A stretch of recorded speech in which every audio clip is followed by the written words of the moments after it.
মালদ্বীপের কায়দায় বাংলাদেশের বিরোধী রাজনৈতিক দল বিএনপি বয়কট ইন্ডিয়া স্লোগানের ডাক দেয়। প্রথমে বিএনপি সমর্থকেরা এই রাজনীতির ছোঁয়া থেকে দূরে রাখার চেষ্টা করলেও ফাঁস হয়ে যায় তাদের পরিকল্পনা। মূলত দুই দেশের সুসম্পর্কে আঘাত হানতেই এই পরিকল্পনা ছিল বাংলাদেশের বিরোধী রাজনৈতিক দলের। এবার বাংলাদেশের ধর্মগুরুরা বিষয়টির সত্যতা যাচাই করে আসরে নেমেছেন। 71 के बाद से भी इंडिया के खिलाफ कैंपेन बांग्लादेश में हो रहा है।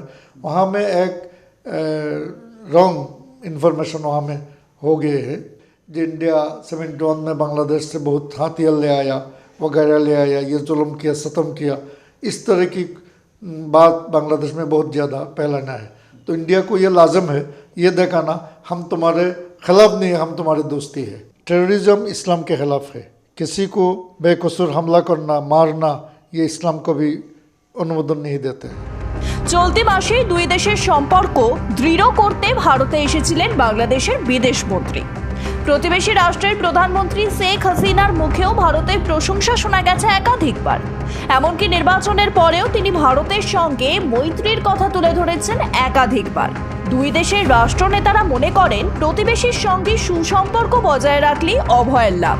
ফলে বিএনপির মতো কোনো উগ্র ধর্মান্ধ রাজনৈতিক দলের পাতা ফাঁদে পা না দেওয়াই ভালো বলে মনে করছেন দুই দেশের সুবুদ্ধি সম্পন্ন মানুষ।